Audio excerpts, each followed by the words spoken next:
भिखारी और व्यापारी। एक था भिखारी।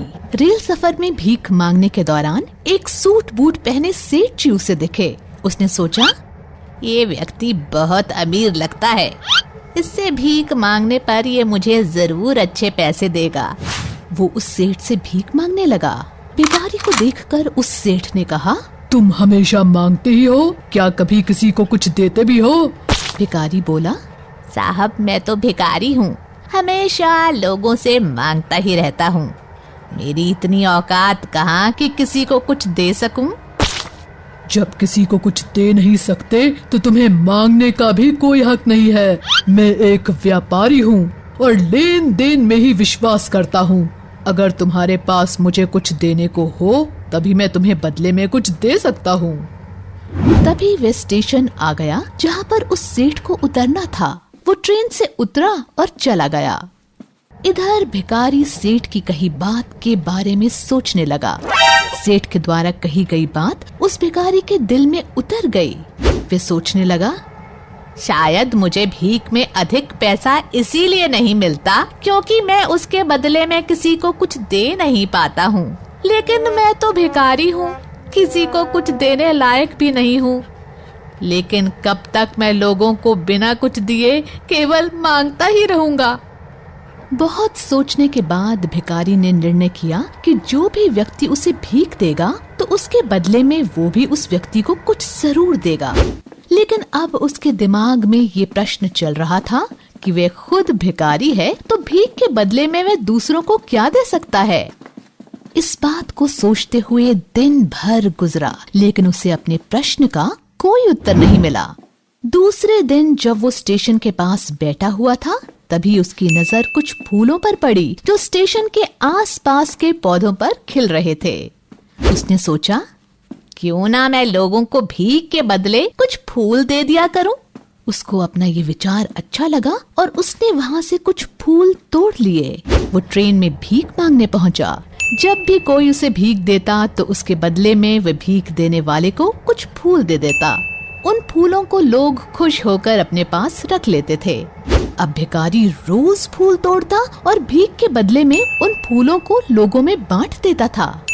कुछ ही दिनों में उसने महसूस किया कि अब उसे बहुत अधिक लोग भीख देने लगे हैं। वो स्टेशन के पास के सभी फूलों को तोड़ लाता था। जब तक उसके पास फूल रहते थे तब तक उसे बहुत से लोग भीख देते थे। लेकिन जब फूल बांटते बांटते खत्म हो जाते थे तो उसे भीख भी नहीं मिलती थी।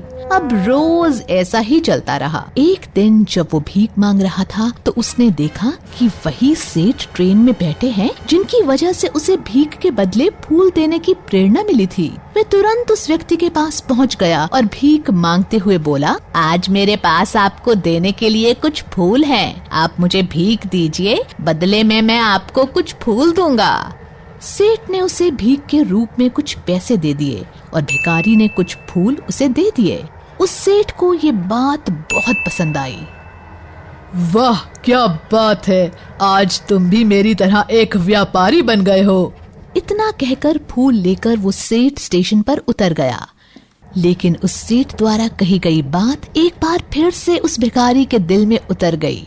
वो बार बार उस सेठ के द्वारा कही गई बात के बारे में सोचने लगा और बहुत खुश होने लगा। उसकी आंखें अब चमकने लगीं।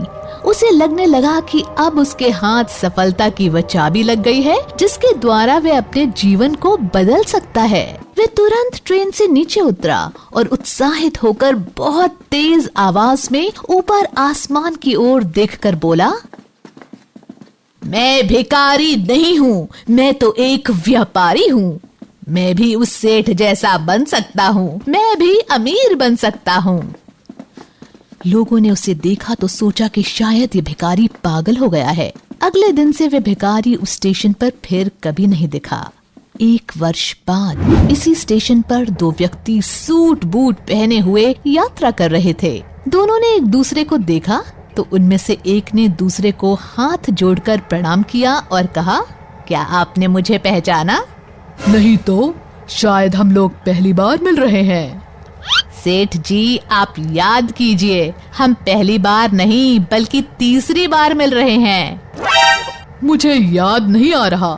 वैसे हम पहले 2 बार कब मिले थे? अब पहला व्यक्ति मुस्कुराया और बोला, पहले भी 2 बार इसी ट्रेन में मिले थे। मैं वही भिखारी हूँ जिसको आपने पहली मुलाकात में बताया कि मुझे जीवन में क्या करना चाहिए, और दूसरी मुलाकात में बताया कि मैं वास्तव में कौन हूँ। नतीजा ये निकला कि आज मैं फूलों का एक बहुत बड़ा व्यापारी हूँ और इसी व्यापार के काम से दूसरे शहर जा रहा हूँ। आपने मुझे पहली मुलाकात में प्रकृति का नियम बताया, जिसके अनुसार हमें तभी कुछ मिलता है जब हम कुछ देते हैं। लेन देन का ये नियम वास्तव में काम करता है। मैंने ये बहुत अच्छी तरह महसूस किया है, लेकिन मैं खुद को हमेशा भिखारी ही समझता रहा। इससे ऊपर उठकर मैंने कभी सोचा ही नहीं था, और जब आपसे मेरी दूसरी मुलाकात हुई तब आपने मुझे बताया कि मैं एक व्यापारी बन चुका हूँ। अब मैं समझ चुका था कि मैं वास्तव में एक भिखारी नहीं बल्कि व्यापारी बन चुका हूँ। भिखारी ने स्वयं को जब तक भिखारी समझा वो भिखारी रहा। उसने स्वयं को व्यापारी मान लिया, व्यापारी बन गया। शिक्षा, इंसान अगर चाहे तो अपना भाग्य खुद लिख सकता है। हमें उम्मीद है बच्चों कि आपको ये कहानी पसंद आई होगी, तो कृपया हमारे चैनल को सब्सक्राइब करें और अपडेट्स के लिए बेल के आइकन पर क्लिक करें। और हाँ, इस वीडियो को शेयर और लाइक करना ना भूलें। Bye bye.